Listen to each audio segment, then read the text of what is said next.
myself settle. Jack is the opposite of the ocean. He's more like a lake, one that's crystal clear and protected by a mountain range. With Jack, I am in no danger of being washed away. This might be really fun. He's scrolling through his phone again. Oh, here's a good one. A listing for an in-house HR associate at an accounting firm in Midtown. They're not going to fire me, I say. They're probably going to fire me.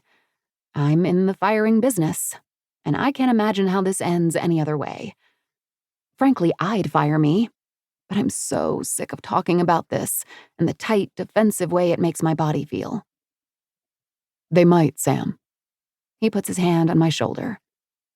Eleanor's way of doing things is tried and true. I said what I said and I apologized. It's out of my hands. If you're going to go off the rails, you kind of need a backup plan, Jack says. I'll remember that for next time. So, are you ready for what you're walking into? Hippies gone wild? My smile is a question mark.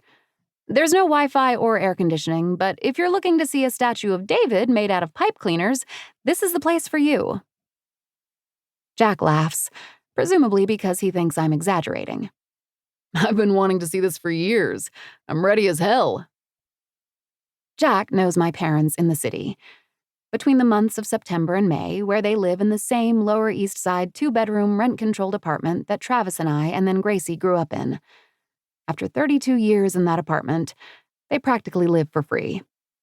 My dad teaches art history at NYU, and my mom teaches modern poetry at the New School. They're like squirrels in reverse. From September to May, they toil and save so they can spend the summer at the beach doing whatever they want. Jack likes the school year version of my parents. He thinks they seem like people in a Woody Allen movie, real New Yorkers. In October, we'll be married. Jack's parents have put down a small deposit for an October 28th wedding at their country club in Connecticut. But we haven't fully committed. The venue is beautiful and easy. They literally have 3 wedding options, A, B, and C. They all seem pretty much the same to me, but Jack likes B. I wanted to get married on the lawn outside the boathouse in Central Park underneath the beech trees. But apparently that gets booked up years in advance, which I find fascinating. Like, brides are booking venues before they've even met the guy. I don't know how I missed this. We were ready to press go on Jack's B wedding when my mom put her foot down. She loves Jack and is definitely relieved to see me so happy.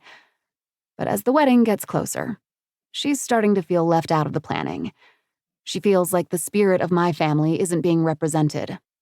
When she called to lay this on me, I held my ground. Please, come have a look at the old Sloop Inn out here. Come get reacquainted with this place and yourself. Show Jack who we are. I said no. But when Gracie asked me to come, I caved. Unless it's been something directly related to her safety, I don't think I've ever said no to Gracie. Please come, Sammy, she'd said. Just so Mom feels better. Jack will love it. It'll be perfect. As far as Jack's concerned, things have been pretty perfect. We met getting into opposite sides of a cab, and then shared a ride to where I was visiting a client 2 blocks from his dermatology practice. Perfect. It happened to be right after I'd gotten a haircut and a blowout, so I looked like the most aspirational version of myself. Perfect. A year later, we moved into an apartment over our favorite sushi place. Perfect. He proposed to me with a 1-carat solitaire diamond ring that belonged to his grandmother, who happened to also have a size 6 ring finger. Perfect. When we're finally off the highway, Jack puts down his window and takes a showy whiff of the salt air.